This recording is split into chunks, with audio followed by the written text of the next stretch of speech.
और जैसे ही द्वारकाधीश ने तीसरी मुट्ठी चावल उठाकर फांक लगानी चाही, रुक्मणी ने जल्दी से उनका हाथ पकड़कर कहा, क्या भाभी के लाए इन स्वादिष्ट चावलों का स्वाद का सारा सुख अकेले ही उठाएंगे स्वामी? हमें भी तो ये सुख उठाने का अवसर दीजिए। द्वारकाधीश मुस्कुराए, चावल वापस पोटली में डाले, उठाकर अपनी पटरानी को दे दिए। सुदामा के साथ बातें करते हुए कृष्ण कब उनके पांव दबाने लगे, ये सुदामा को पता ही ना चला। सुदामा सो चुके थे, किंतु कृष्ण अपनी ही सोचों में मगन उनके पांव दबाते हुए बचपन की बातें करते चले जा रहे थे। तभी रुक्मणी ने उनके कंधे पर हाथ रखा। कृष्ण ने चौंक कर पहले तो उन्हें देखा, फिर सुदामा को, फिर समझकर वहाँ से उठकर अपने कक्ष में चले आए। कृष्ण की ऐसी मगन अवस्था को देखकर रुक्मणी ने पूछा, स्वामी, आज आपका व्यवहार बहुत ही विचित्र प्रतीत हो रहा है। आप जो इस संसार के बड़े से बड़े सम्राट के द्वारका आने पर उससे तनिक भी प्रभावित नहीं होते,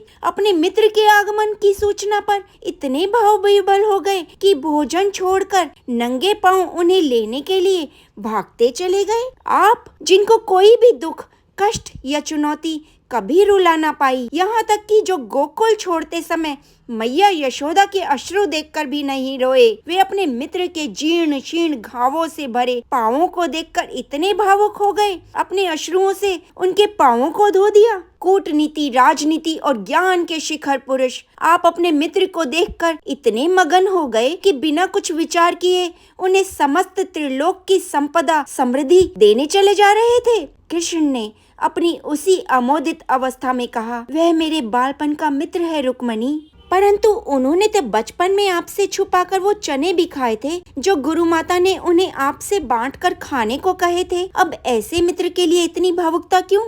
कृष्ण मुस्कुराए, सुदामा ने तो वह कार्य किया है सत्यभामा कि समस्त सृष्टि को उनका आभार मानना चाहिए। वो चने उन्होंने इसलिए नहीं खाए थे कि उसे भूख लगी थी, बल्कि इसलिए खाए थे क्योंकि वो नहीं चाहता था कि उसका मित्र कृष्ण दरिद्रता देखे। उसे ज्ञात था कि वो चने आश्रम में चोर छोड़ कर गए थे, और उसे ये भी ज्ञात था कि उन चोरों ने वे चने एक ब्राह्मणी के गृह से चुराए थे। उन्हें यह भी ज्ञात था कि उस ब्राह्मणी ने ये श्राप दिया था कि जो भी उन चनों को खाएगा वह जीवन पर्यंत दरिद्र ही रहेगा। सुदामा ने वे चने इसलिए मुझसे छिपा कर खाए ताकि मैं सुखी रहूं। वो मुझे ईश्वर का कोई अंश समझता था, तो उसने वो चने इसलिए खाए क्योंकि उसे लगा यदि ईश्वर ही दरिद्र हो जाएगा तो संपूर्ण सृष्टि ही दरिद्र हो जाएगी। सुदामा ने संपूर्ण सृष्टि के कल्याण के लिए स्वयं का दरिद्र होना स्वीकार कर लिया। कल्याणी, इतना बड़ा त्याग रुक्मणी के मुख से स्वतः ही निकला।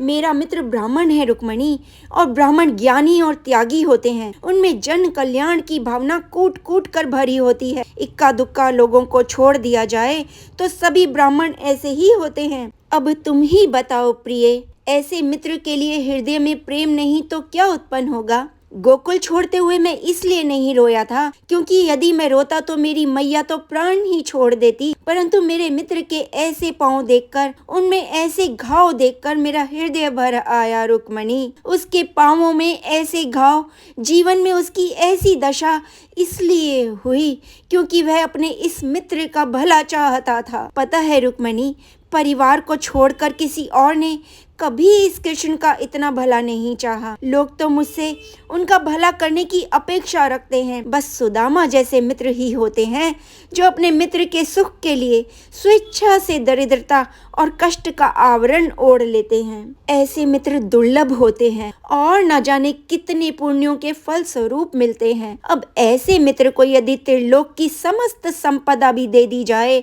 तो भी कम ही होगा। कृष्ण अपने भावुकता से भराए स्वर में बोले। इधर कक्ष में समस्त रानियों के नेत्र सजल थे, उधर कक्ष से बाहर खड़े सुदामा के नेत्रों से गंगा जमुना बह रही थी। हरे कृष्णा हरे कृष्णा। हे कृष्ण भगवान, आज आपसे इतनी ही विनती है, कृष्ण कथा सुनने वाले अपने सभी भक्तों की हर मनोकामना पूरी करिएगा। राधे राधे। जो भी सनातनी कथा सुनना चाहते हैं नीचे कमेंट में लिखिएगा, मैं जरूर आपको कथा सुनाऊंगी। हरे कृष्णा, राधे राधे।